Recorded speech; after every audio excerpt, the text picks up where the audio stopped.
Hey guys, so, she's blonde, oh, I better learn how to face she's blonde, oh, I've gotta learn how to face it. Hey guys, so here we are live waiting for, Hurricane Florence to come in, and yeah, so little mishap with the Avant designs. I did want to color my hair. I had blonde up in the top and highlights, and it took all summer literally to get it to come up. Sorry, I'm whispering because I have a sleepy baby back in the next bedroom. Anyway, yeah, a big baby. So I wanted so much to do, like, go ahead and just give over to the roots and the gray. I love my cut though.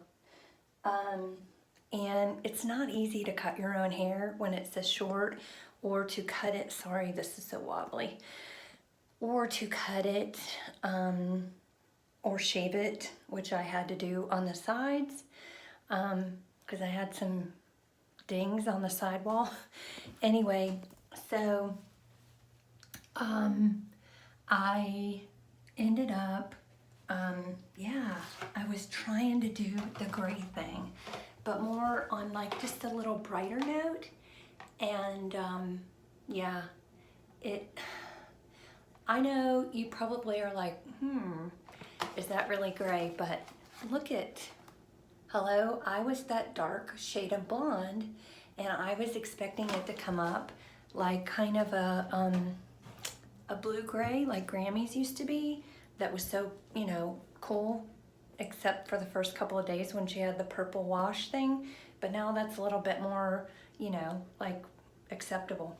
So anyway, that did not work out, but I had to then go to my frost tip, and in a few days you might just see me here bald because I've done this all in just a very short period of time. But anyway, yeah, we got her back on the road with the straight blonde, and as soon as my roots, as soon as my roots come back in, and I get a little tiny bit of growth in that darker, my natural colors will come through. It'll be just perfect for a week, and then it'll be okay, or a little, maybe a little better even, and then it'll be needing to be done. But anyway, I just want to share with you guys, I like my cut, and I think it turned out, I don't know, pretty good. All right, so Hurricane Florence, let's go. Oh, you know what? I was going to show you one thing that I did do is I had to have water in case we lose power and pump and all that to flush the toilets. So let's see. So turn, camera, turn. So my tub, both of my tubs kept leaking, so I put vinyl on them, and you can see where I marked it right there last night, and I only filled it to that level, and it's probably leaking just a scoochy bit, but sorry, not so bad as it was. So I feel good about that. We'll have toilet water. And I was just gonna show you guys, like, you know, we're gonna lose power and internet and all that stuff. So I was just gonna show you, we've had like such a huge amount of people that have been so sweet to be in touch. So this is what we have outside right now. Since this morning, we've had a lot of green leaf, you know, and branches snapped and that. but not too terribly bad. I mean, you can hear it, but wow, it's turning on for effect. But not too bad. But I'll just say what really concerns me the most is these trees are so, well look, I mean, you can see branches that we already have on the roof because there's a lot of dead stuff, and these trees don't get trimmed. Not a big deal, you know, the stuff that you see here. But the winds, you know, the wind gusts are decent enough to snap off dead growth, but then also your, you know, fresh green foliage that doesn't come off unless you give it a good tug.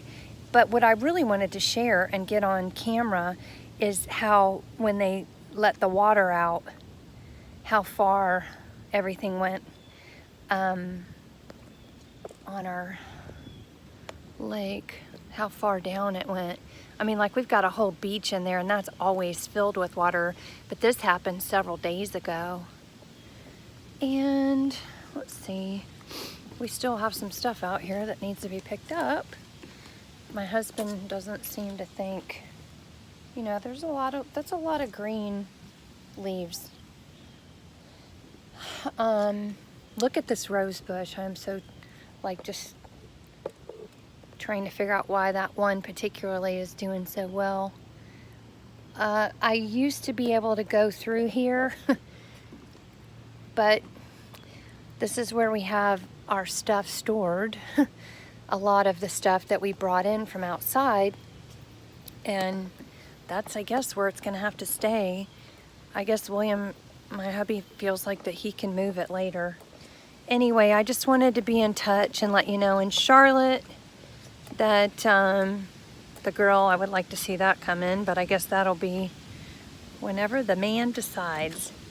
But I just wanted to let you guys know how things are here right now, and then maybe give you an update in a little bit, and be in touch with my followers, because I because I know that I won't be able to for probably a good while. Will we lose power? No, we won't lose power. They'll kill the power.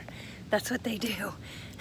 They have to, because yahoos end up wanting to go and touch live wires or whatever. So when the first, honestly, like the first transformer blows, there goes, well, see, here's some gust. Then there goes the power. So that's just what they have to do. So anyway, one more thing. I don't know if anybody will see this or if anybody knows of anybody. We've had so many people check in on us and that, but I feel like that there's people that are still having to evacuate from the coast, and oh gosh, that's so bright.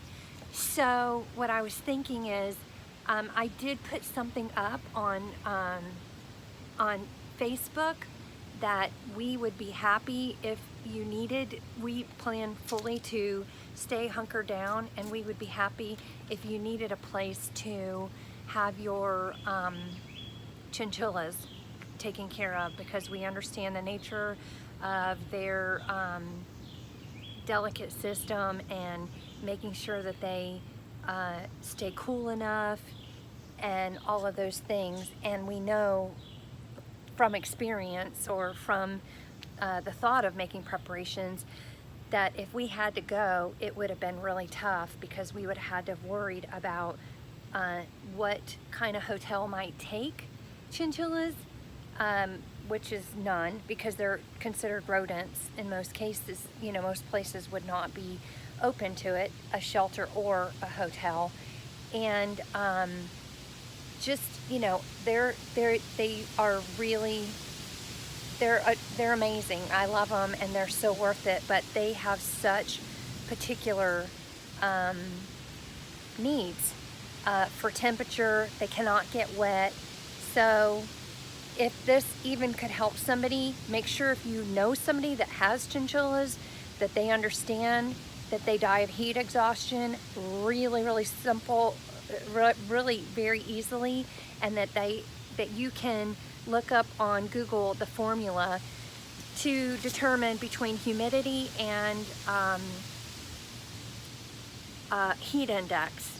And I mean, I don't even want to go here, but on YouTube there's a horrible video about how this lady thinks she's going to rescue her daughter's baby, and she goes back into the home by canoe and gets this chinchilla and thinks she's rescued it, and it's in a hamster ball, which you don't put a chinchilla in one of those little balls because they don't hop or they don't run like hamsters in that. They hop, and you can wreck their back, sprain their back, but they die in those balls of heat exhaustion all the time. And she's in this canoe in 90-degree weather, and the chinchilla dies within moments of her thinking she's, you know, gone and rescued this baby for her daughter. So anyway, there's a lot to it, and we would be happy to try to help if we could, if somebody has a need. So please just let us know. We're in Charlotte, right by the airport, and if people are running at the last second, we'd be so happy to do everything we can. We just need their food, their dust bath, their hay, their cage, and we're good to go. We'll take as many as we can, or we would take as many as we can, even after the storm is over, especially because, you know, we understand. So, all right, thanks guys, love you, and hunkering down, Florence. Bye.